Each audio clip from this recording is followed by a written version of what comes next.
लोकसभा की कार्रवाई एक बार फिर से शुरू हुई है। राहुल गांधी इस वक्त बोल रहे थे।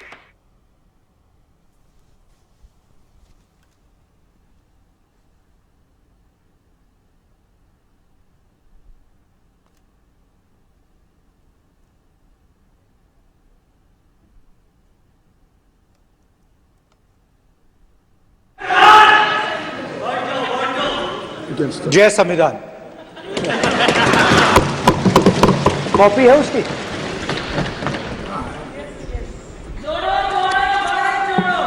जय संविधान। इसकी हमने रक्षा की है। देश ने मिलकर संविधान की रक्षा की है और अच्छा लग रहा है अब कि हर 2-3 मिनट बीजेपी के लोग संविधान संविधान संविधान संविधान कह रहे हैं।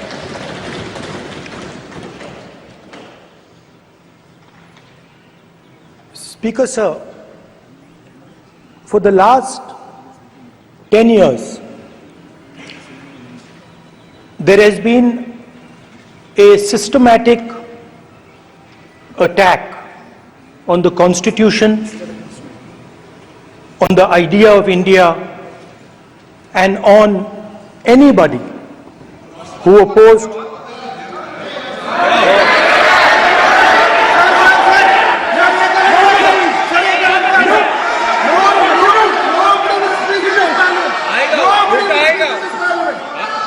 आप पर उल्टा आएगा, कोई बात नहीं, कल उल्टा आएगा आप पर।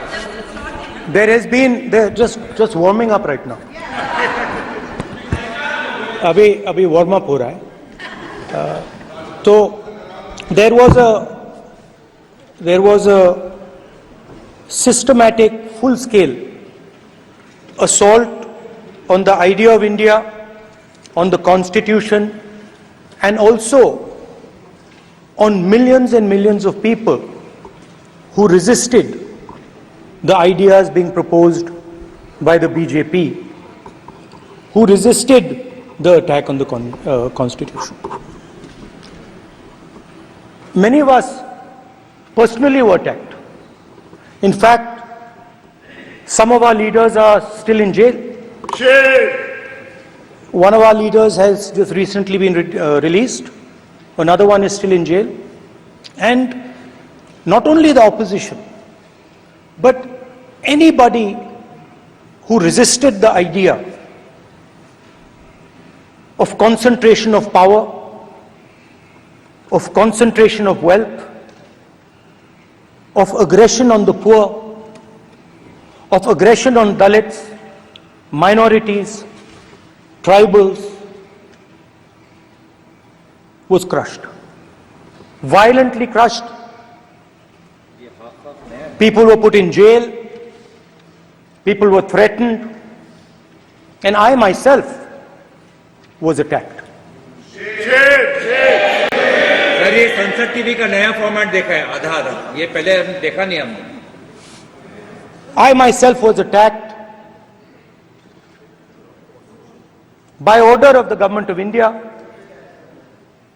by order obviously of the Prime Minister of India. 20 plus cases,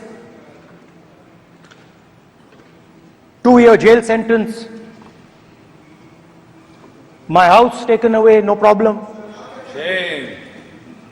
Relentless attack in the media, 24/7, every single day, abuse, attack, abuse, attack. Shame. And then the most enjoyable and beautiful part of it, 55 hours of interrogation by the ED. No, which I really enjoyed. Because by the end of the interrogation, the officer off camera, he switched off the camera and then he asked me, Rahul ji, you've been sitting here 55 hours. आप पत्थर जैसे हो, आप हिलते क्यों नहीं हो?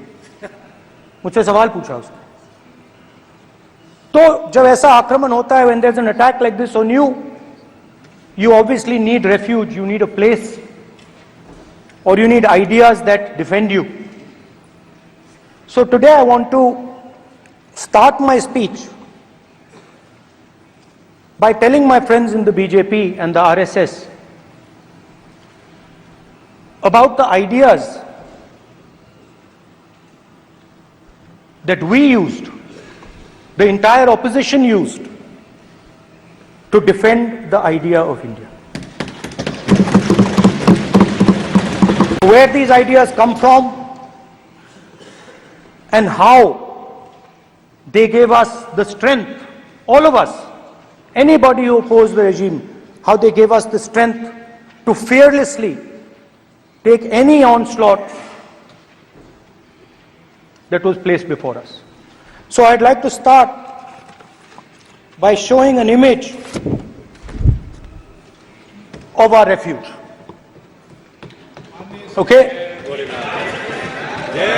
Sir Shiv ji की फोटो नहीं दिखा सकते सर? एक मिनट माननीय सदस्य। सर शिव जी की फोटो मना है सर? एक मिनट सर मना है तो रख देता हूं सर। नो एक मिनट प्लीज। आपने सवाल उठाया, आपके माननीय सदस्यगण 353 का नियम बता रहे थे, 352 का नियम बता रहे। No please no. आपने कहा इस नियम प्रक्रिया से सदन चलना चाहिए। नियम प्रक्रिया में कोई भी प्ले कार्ड, कोई भी चिन्ह को सदन में नहीं दिखाया जा सकता। आपने कहा नियम से, ऐसा नहीं है। माइक दीजिए सर जी। सर क्या इस हाउस में शिव जी की फोटो दिखाना मना है? माननीय सदस्य, आप बस ये बता दीजिए। माननीय सदस्य सर मना है या नहीं? कोई भी चित्र को दिखाने के तो शिव जी का चित्र इस साधन, इस हाउस में दिखाना मना है? यहाँ पे दूसरी चीजों के चित्र दिखाए जा सकते हैं, मगर शिव जी का चित्र नहीं दिखा जा सकता। अगर मैं कह रहा हूं कि हमें इनसे प्रोटेक्शन मिली और मैं समझाना चाह रहा हूं कैसे प्रोटेक्शन मिली, आप मुझे चित्र नहीं दिखाने दे रहे हो। इसके बाद मेरे पास और चित्र हैं, मैं सब दिखाना चाहता था। स्पीकर सर, ये चित्र पूरे हिंदुस्तान के दिल में है। पूरा हिंदुस्तान इस चित्र को जानता है, समझता है। Everybody knows this image. Speaker sir, why I got this image is because there are certain ideas in this image that we defend, that the opposition defends. The first idea in the image that we defend is the idea of confronting our fear, of never being scared. That idea is represented in this image, which you are not allowing me to show, by a snake that is placed right near the neck of Shivji. The idea behind that is never be scared of anything that you face. In fact, Shivji places death 1 inch from his neck. And that is the spirit with which we fought when we were in the opposition. From this idea of resisting, we are still in the opposition. I know that, and I'm happy and proud to be in the opposition, because for us there is more than power. There is truth.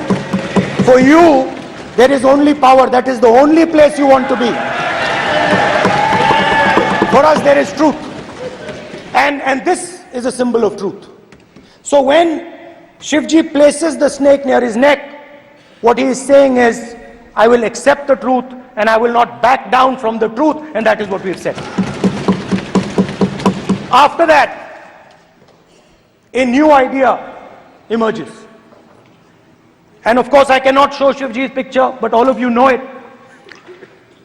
Behind the left shoulder of Shivji is the Trishul. Now, I would like you to understand that there is a reason that the Trishul, a weapon, has been placed behind the left shoulder. The Trishul is not a symbol of violence. It is a symbol of non-violence, and that is why it is placed in a place where Shiva cannot reach it with his right hand. If it was a symbol of violence, it would have been held in his right hand like this. It is a symbol of non-violence. That is why it is placed behind his left shoulder. When we fought the BJP, we were not violent. When we defended the truth, there was not an ounce of violence in us. Now, there is a third idea, and a very powerful idea that emerges from the idea of truth, courage, and non-violence. And that idea, of course, it is a symbol that many of you hate, but that idea is the Abhay Mudra, the symbol of the Congress Party, which, as you can see, is also in this image. And Jai Mahadev. And what that Rajnath Singh ji is looking very surprised. And what that Abhay Mudra shows, it is the next step of the evolution of the idea of facing the truth, fearlessness, and ahimsa. Satya and ahimsa, as Mahatma Gandhi used to say. And the Abhay Mudra is the idea that it is not good enough to just keep this internal. It is not good enough to not be scared. It is not good enough to use non-violence. It is also important that you make others not scared, that you help others become fearless, that you help others become non-violent. So in a sense, the Abhay Mudra is a projection from Shivji to the rest of the world about these two ideas. Of course, these two ideas were used by us, all of us, when we fought the British. And they were put forth by Mahatma Gandhi. The Prime Minister, of course, who has a direct connection with God, speaks directly to God. Yes, the Paramatma speaks to Modi ji's Atma directly. Unlike with all humans, we are all biological. We are born, we die, but the Prime Minister is a non-biological being. And the Prime Minister says Gandhi is dead. And Gandhi was revived by a movie. I mean, can you understand the ignorance? That Gandhi is dead and a movie revived the father of the nation. No, Gandhi is not dead. Gandhi is alive. Now, another very interesting thing I noticed. Hanji. That is not your problem. That is not your problem. It is not none of your business. It is not none of your business. And there's another thing I noticed, that it is not just one religion that talks about courage. In fact, all our religions talk about courage. So, here is the religion of Islam.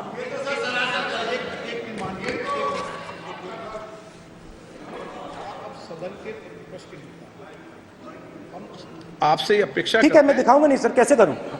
मैं समझाना चाहता हूं, वो समझा नहीं पा रहा हूं। समझदार हैं यहाँ पर, सब चुनकर आते हैं, जनता बात ने नहीं बन सबको रही, चुनकर भेजा है। मजा नहीं आ रहा है। जनता ने सबको चुनकर भेजा, आप एड्रेस करें। जनता ने कांग्रेस पार्टी ने शिवजी की फोटो दिखा दी है, गुस्सा हो गए। अब देखिए, प्लीज मान्य सदस्य आप तो इस्लाम में भी कहा गया है, मैं पढ़ता हूं, एड्रेस इधर करें। ही सेड, एड्रेस इधर करें मान्य सदस्य। हाँ जी, सॉरी, इस्लाम में भी लिखा गया है, कुरान में, the prophet peace be upon him said, he God said, have no fear, I am with you hearing and seeing. मतलब इस्लाम में भी कहा गया है कि डरना नहीं है। और जब इस्लाम में दुआ मांगी जाती है तो दोनों हाथ से, दाएं हाथ से अभय मुद्रा दिखाई देता है। उसके बाद गुरु नानक जी की ओर चलते हैं।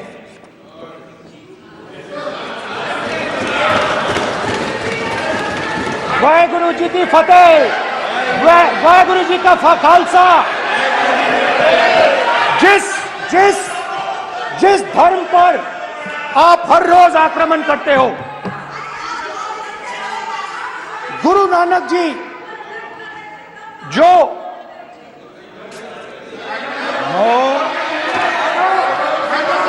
प्लीज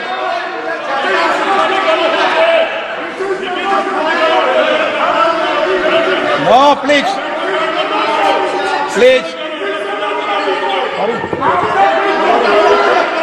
प्लीज प्लीज प्लीज माननीय सदस्य, please Guru Nanak ji please के माननीय चित्र में भी सदस्य, हम इनको इस तरीके से पूछते हैं, आप इस तरीके से टेबल पे मत रखो। सर कहाँ रखूं सर? तरीका ठीक सर कहाँ रखूं? यहाँ रख दूं सर? आप यहाँ मत यहाँ रख रखो। देता हूं सर। डरो मत, डराओ मत। और दूसरी तरफ शिव जी कहते हैं डरो मत, डराओ मत, अभय मुद्रा दिखाते हैं, अहिंसा की बात करते हैं, त्रिशूल को जमीन में गाड़ देते हैं। और जो लोग अपने आप को हिंदू कहते हैं वो 24 घंटा हिंसा हिंसा हिंसा, नफरत नफरत नफरत, असत्य सत्य असत्य।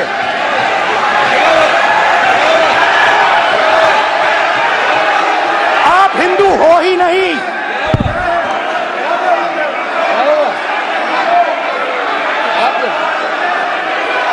Just get me that picture of Shiva.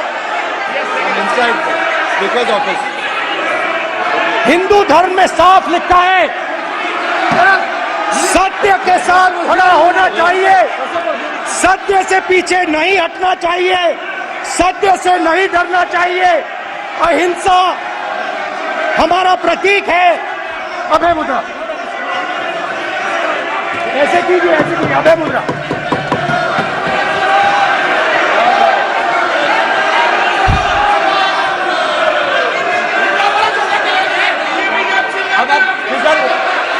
नहीं आएगा। प्राइम मिनिस्टर भी नोट किए गए। प्राइम मिनिस्टर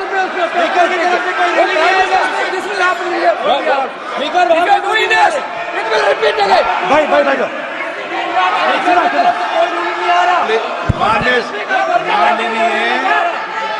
ये आप बात समझिए,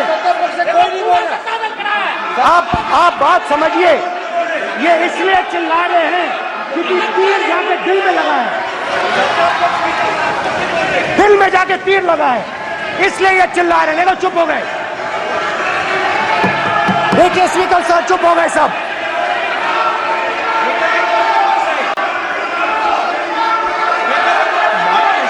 एक मिनट।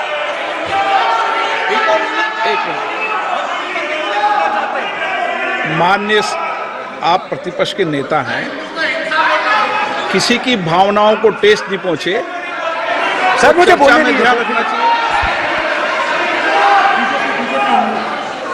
ये जो ये विषय बहुत गंभीर है, पूरे हिंदू समाज को हिंसक कहना ये गंभीर विषय है।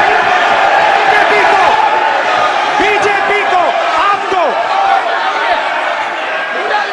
नहीं नहीं नहीं नहीं नहीं नहीं, नरेंद्र मोदी जी पूरा हिंदू समाज नहीं है, बीजेपी पूरा हिंदू समाज नहीं है, आरएसएस पूरा हिंदू समाज नहीं है।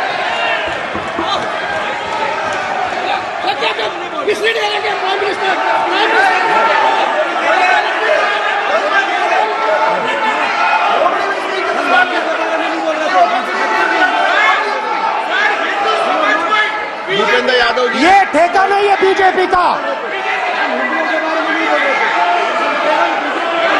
भूपेंद्र यादव जी बोलना चाहते हैं आप? ये सब हिंदू हैं यहाँ पे, ये सब हिंदू हैं।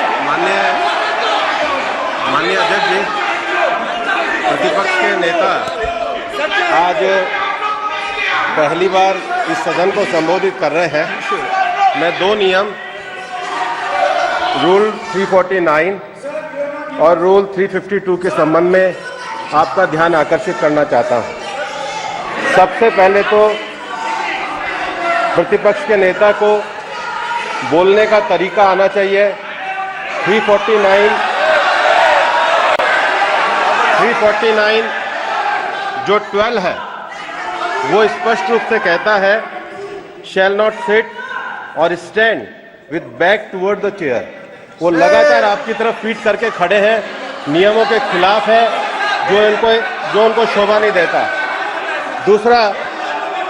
दूसरा अध्यक्ष महोदय, नहीं तो एड्रेस करके दूसरा अध्यक्ष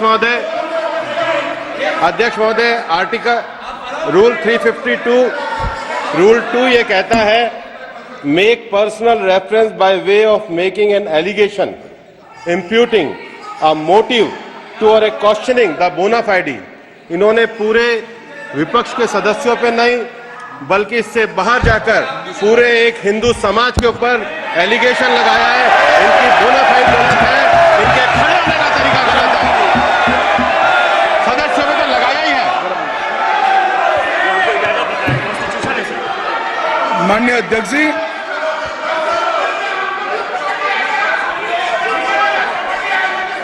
गृह मंत्री जी, नो आप डिबेट में गृह मंत्री जी।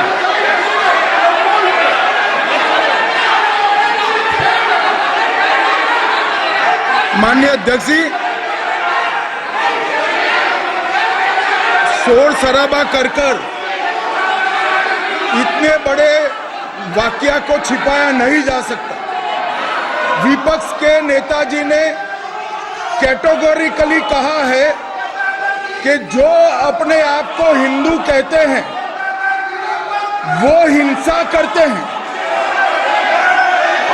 मैं फिर से रिपीट करना चाहता हूं, उनका वाक्य था जो अपने आप को हिंदू कहते हैं वो हिंसा की बात करते हैं, हिंसा करते हैं। मान्यवर, इस देश में शायद इनको मालूम नहीं है, करोड़ों लोग अपने आप को गर्व से हिंदू कहते हैं, गर्व से हिंदू कहते हैं। क्या वो सभी लोग हिंसा की बात करते हैं, हिंसा करते हैं? हिंसा की भावना को किसी धर्म के साथ जोड़ना और इस सदन में और संवैधानिक पद पर बैठे हुए व्यक्ति ने, मैं मानता हूं मान्यवर, उन्होंने इसकी माफी मांगनी चाहिए। मान्यवर, मैं उनको एक गुजारिश भी करना चाहता हूं कि इस्लाम में अभय मुद्रा, इस पर इस्लाम के विद्वानों का मत एक बार वो ले ले। गुरु नानक साहब की अभय मुद्रा पर SGPC का मत वो ले ले। और मान्यवर, अभय की बात तो इनको करने का कोई अधिकार नहीं है। आपातकाल में पूरे देश को इन्होंने भयभीत करा है, लाखों लोगों को जेल में डाला है। और आतंक, वैचारिक आतंक अगर कभी था, वैचारिक आतंक कभी था तो आपातकाल के वक्त था। और मान्यवर, दिल्ली में दिन दहाड़े हजारों सिख भाइयों का कत्लेआम उनके शासन में हुआ। आज वो भय की बात कर रहे हैं। मान्यवर, मेरा आपसे आग्रह है कि श्री राहुल गांधी, नेता प्रतिपक्ष, पहला भाषण होने के बावजूद माफी मांगनी चाहिए, न केवल सदन, पूरे देश की माफी मांगनी चाहिए।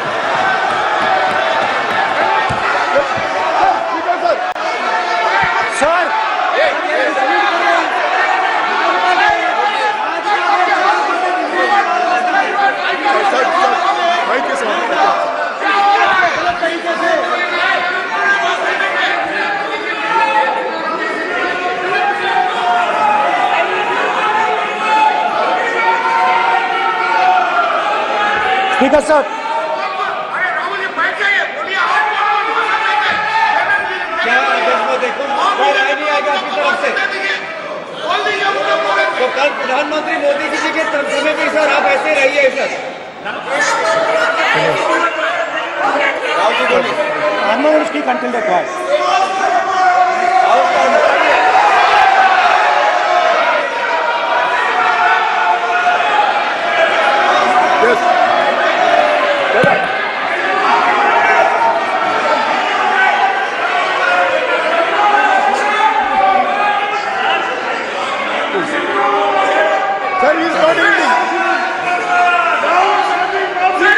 सर,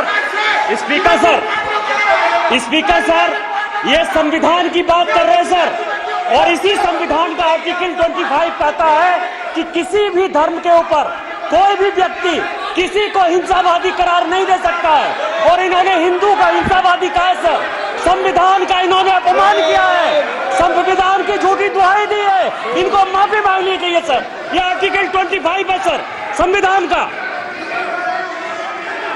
सर, इनको माफी मांगनी चाहिए। आर्टिकल 25 जो है संविधान, और ये देश संविधान से चलता है, ये पार्लियामेंट संविधान से चलता है सर, इनको माफी मांगनी चाहिए सर। ये संविधान से ऊपर नहीं है सर, कांग्रेस संविधान से ऊपर नहीं है। आर्टिकल 25 कल्याण बने जी बताए, आर्टिकल 25 क्या था? आप लोग कहा क्या? पार्लियामेंट का आप लोग का है, आप लोग का जमींदारी है क्या? क्या समझते हो? पार्लियामेंट का आप लोग का जमींदारी है क्या? जमींदारी दिखा दी।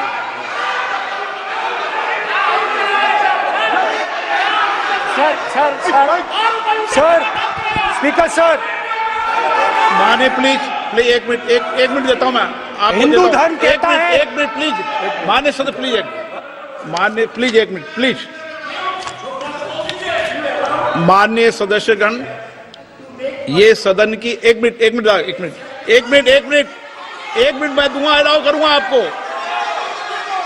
माननीय सदस्यगण, इस सदन की एक गरिमा रही है और हमें संवाद चर्चा करते समय इस सदन की गरिमा को रखना चाहिए, और ऐसी कोई भी आपत्तिजनक बात जो पूरे समाज के पर विषय हो, कम से कम प्रतिपक्ष के नेता को बोलते समय ध्यान रखना चाहिए।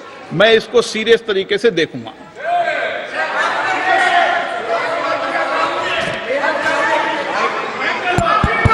सर, अगर आप हिंदू धर्म के जो महापुरुष हैं, महापुरुष छोड़िए, अगर आप शिव जी को देखें तो क्या हो रहा है सर?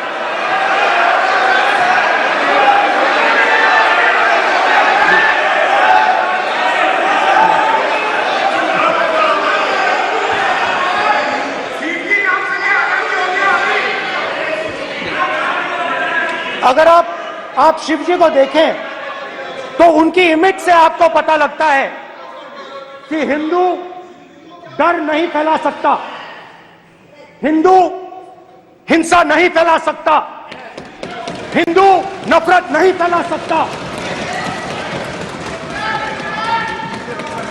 और बीजेपी 24 घंटा नफरत, हिंसा, नफरत, हिंसा, नफरत, हिंसा। स्पीकर सर, कहां तक इन्होंने डर फैला दिया है?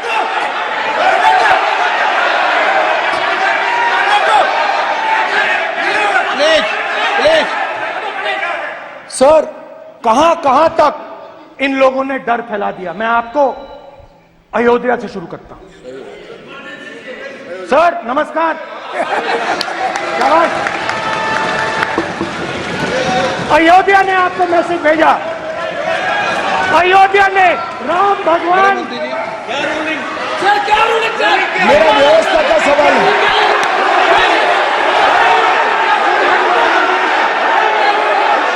इस सदन के नियमों की पुस्तिका, इससे कुछ सदस्यों को क्या मुक्ति दे दी गई है? आपके गाइडेंस के बाद भी बार बार तस्वीर बताना, पूरे बीजेपी को हिंसा कर रही है ऐसे कहना, खड़े होकर एक दूसरे के बीच में हस्तधून करना, सारे नियम इनको लागू नहीं होते हैं। नियम मालूम नहीं है तो ट्यूशन रख ले साहब, सदन इस तरह से नहीं चल सकता है। ये सदन, मेरा आपसे आग्रह है कि ये सदन ऑर्डर में रहना चाहिए, नियमों के अनुसार रहना चाहिए। ये हम सभी सदस्यों का आपसे विनंती है। स्पीकर सर, एक मिनट प्लीज। माननीय सदस्यगण, आप ही किताब राम बताओ। भगवान की तो जन्मभूमि ये ने अपेक्षा करता हूं कि अपन बीजेपी इसके नियम प्रक्रिया चले। नो, सब चले। नो, आपने बताया था नियम। नो,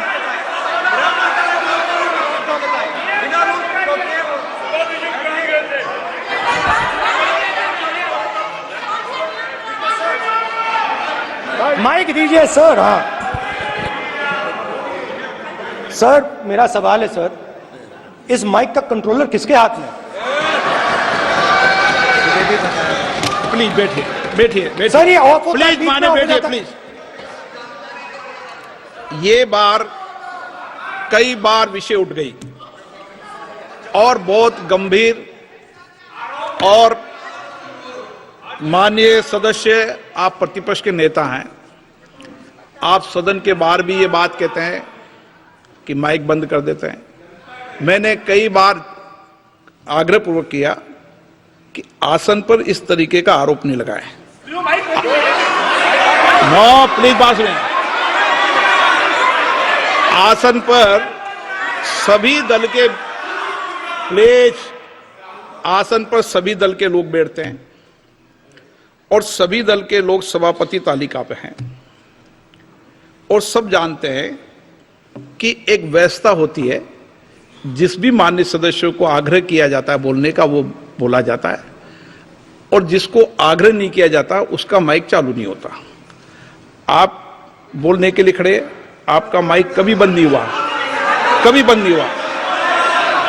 आप अगर आसन में जो भी विराज रहे हैं वो अगर आपका नाम नहीं पुकारते हैं तब माइक चालू नहीं होता। ये व्यवस्था हमेशा इस सदन की रही है, पुराने में भी और नए में भी। कभी आसन पे व्यक्ति पर माइक का कंट्रोल नहीं होता। दूसरा, माननीय प्रतिपक्ष के आप नेता हैं और आपसे ये अपेक्षा की जाती है कि आप लोकसभा की प्रक्रिया का, संचार नियम का पालन करें, संविधान की जो व्यवस्थाएं दे रखी है उसकी पालन करें, और सदन में बोलते समय किसी भी धर्म को के ऊपर ऐसा आक्षेप नहीं करें जिससे पूरे देश के अंदर विषय पैदा हो। यह आपसे अपेक्षा की जाती है। सर, मैं बिल्कुल आपकी रिस्पेक्ट करता हूं स्पीकर सर, मगर मेरे भाषण के बीच में सच्चाई है कि माइक ऑफ हो जाता है। मैं क्या करूं, हो जाता है वो। अब आपने देखा मैंने अयोध्या शब्द यूज किया और माइक ऑफ हो गया। नो, अरे ये प्रधानमंत्री मोदी जी के टाइम पे आधा आधा पैर आएगा क्या? तो अयोध्या ने राम भगवान की जन्मभूमि, प्लीज ब्रदर, राम भगवान की जन्मभूमि ने बीजेपी को मैसेज दिया, और ये आपके सामने मैसेज बैठे हुए हैं। मैंने इनसे पूछा, कल कॉफी पी, इनसे मैंने पूछा बताइए, कि बताइए ये हुआ क्या। बीजेपी ने राम मंदिर का इनॉग्रेशन किया, बोलने दीजिए, राम मंदिर का इनॉग्रेशन किया। अरे भाई आप हार गए, उसको सहन करिए। नाम बोलने की कोई जरूरत नहीं है, मैं भाषण दे रहा हूं, आप नहीं दे रहे हो। मुझे बोलना है जो बोलना है, मुझे नाम लेने की कोई जरूरत नहीं, मुझे जो बोलना है मैं बोलूंगा। तो अयोध्या ने मैसेज दिया और मैंने इनसे पूछा कि हुआ क्या, और इनका जवाब आया। मैंने उनसे पूछा कि आपको कब पता लगा कि आप अयोध्या में जीत रहे हो, और आपने कहा पहले दिन से मुझे पता था। सही बात। और मैंने कहा ये क्या हुआ, उन्होंने कहा राहुल जी, अयोध्या में एयरपोर्ट बना, अयोध्या की जनता से जमीन छीनी गई और आज तक उन्हें मुआवजा नहीं मिला है। उन्होंने कहा, सही बात, उन्होंने कहा कि अयोध्या में जो भी छोटे छोटे दुकानदार थे, जो भी छोटी छोटी बिल्डिंग्स थी, उन सारों को तोड़कर गिरा दिया गया और उन लोगों को सड़क पर कर दिया गया। इन्होंने यह भी कहा कि अयोध्या के इनॉग्रेशन में अयोध्या की जनता को बहुत दुख हुआ, क्योंकि इनॉग्रेशन में अदानी जी थे, अंबानी जी थे, मगर अयोध्या का कोई नहीं था। और ये कारण था कि अयोध्या की जनता में, उनके दिल में नरेंद्र मोदी जी ने भय डाल दिया। उनकी जमीन ले ली, उनके घर गिरा दिए और फिर अयोध्या के गरीब लोगों को, किसानों को, मजदूरों को मंदिर के इनॉग्रेशन तक नहीं जाने दिया। मंदिर के इनॉग्रेशन छोड़ो, उसके बाहर भी नहीं जाने दिया। और इसीलिए अयोध्या की जनता ने सही मैसेज भेजा। अच्छा, इन्होंने मुझे एक और बात बोली,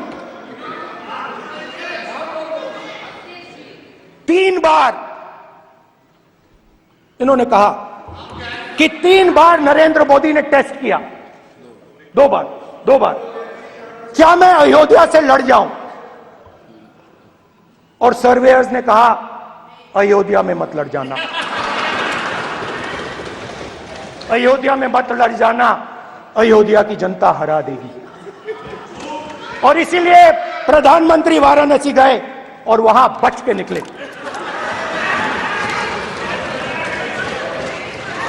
तो अयोध्या की जनता को डराया, पूरे देश को डरा दिया। मैं आपको बताता हूं, आज सुबह में आया, राजनाथ सिंह जी ने मुस्कुरा के मुझे नमस्ते की और मोदी जी बैठे हैं, मुस्कुराहट नहीं, सीरियस, नमस्ते भी नहीं करते, कहीं मोदी जी ना देख लें, प्रॉब्लम हो जाएगी। वही कहानी गडकरी जी की है, सच्चाई है। अरे भाई, अयोध्या की जनता को छोड़ो, ये तो बीजेपी वालों को डराते हैं।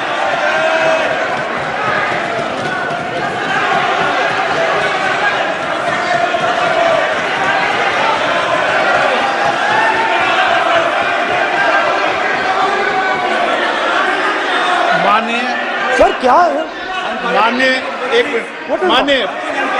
माननीय प्रतिपक्ष के नेता, एक मिनट, माननीय प्रतिपक्ष के नेता, आप सदन के वरिष्ठ नेता हैं। मेरा आपसे आग्रह है कि राष्ट्रपति अभिभाषण पर डिबेट हो रही है, इसकी गरिमा, राष्ट्रपति अभिभाषण की गरिमा रखे ना।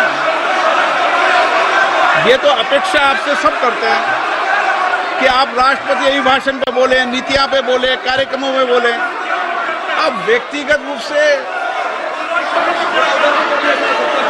नहीं, अगर आप ये उचित मानते हैं क्या? स्पीकर सर, ये उचित है? अगर आपकी पार्टी इसको उचित मानती है तो मुझे कुछ नहीं कहना। स्पीकर सर, माननीय अध्यक्ष जी, लोकतंत्र ने और संविधान ने मुझे सिखाया है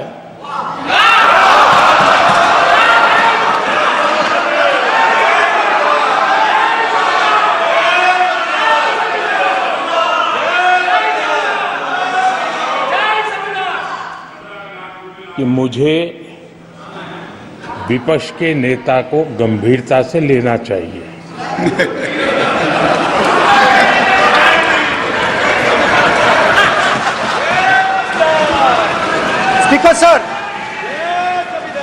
स्पीकर सर, आपने कहा कि डिबेट प्रेसिडेंट्स एड्रेस पे होनी चाहिए। ये जो मैंने किया है, अनुराग ठाकुर जी ने अयोध्या की बात की थी, अनुराग ठाकुर जी ने सनातन धर्म पर आक्रमण की बात की थी, इसीलिए मैंने ये किया है। मैं दिखाना चाहता हूं कि अयोध्या में क्या हुआ, अयोध्या की सच्चाई क्या थी। प्रेसिडेंट्स डिबेट में उन्होंने बात उठाई थी, मैंने बात बंद की है। प्रधानमंत्री जी को अच्छी लगी अयोध्या के बाद अच्छी लगी। डर फैलाया और ऑपोजिशन का रिस्पांस एक साथ मिलकर भारत जोड़ो यात्रा, सारे के सारे ऑपोजिशन, पूरा देश एक साथ मिलकर कन्याकुमारी से कश्मीर तक चला। और जो आपने डर फैलाया उसके बारे में यात्रा में बहुत कुछ सुनने को मिला।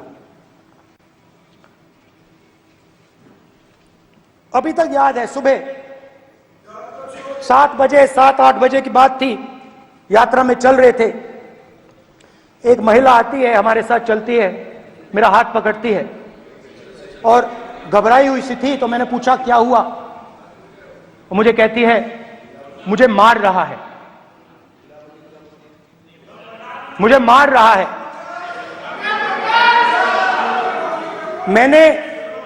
मैंने पूछा कौन मार रहा है, कौन मार रहा है? बेटी बचाओ, बेटी की दुविधा सुनाई नहीं दे रही, बेटी का दर्द नहीं सुनना चाहते, भारत की महिलाओं का दर्द नहीं सुनना चाहते। मैंने पूछा कौन मार रहा है, कहता है मेरा पति मार रहा है। मैंने कहा क्यों? कहती है सुबह का खाना नहीं दे पाई। मैंने कहा क्यों? खरीद नहीं पाई, महंगाई है, महंगाई है, खरीद नहीं पाई, खाना नहीं पका पाई, इसलिए मुझे मार पिट रही है। मैंने कहा बहन क्या करूं, कैसे आपकी मदद करूं? कहती हैं आप कुछ मत कीजिए, आप कुछ मत कीजिए, आप सिर्फ ये बात याद रखिए कि महंगाई के कारण हिंदुस्तान में हजारों महिलाओं को सुबह पीटा जा रहा है। उसके शब्द हैं, मेरे शब्द नहीं है। गैस सिलेंडर, महंगाई, तो आपने गरीबों को, महिलाओं को डराने का काम किया। शिव जी कहते हैं डरो मत, डराओ मत। आपने हिंदुस्तान की महिलाओं को महंगाई से हर रोज डराया है। कुछ दिन पहले मैं पंजाब में अग्निवीर के परिवार से मिला, सुनिए अग्निवीर के परिवार से मिला। छोटा सा घर था,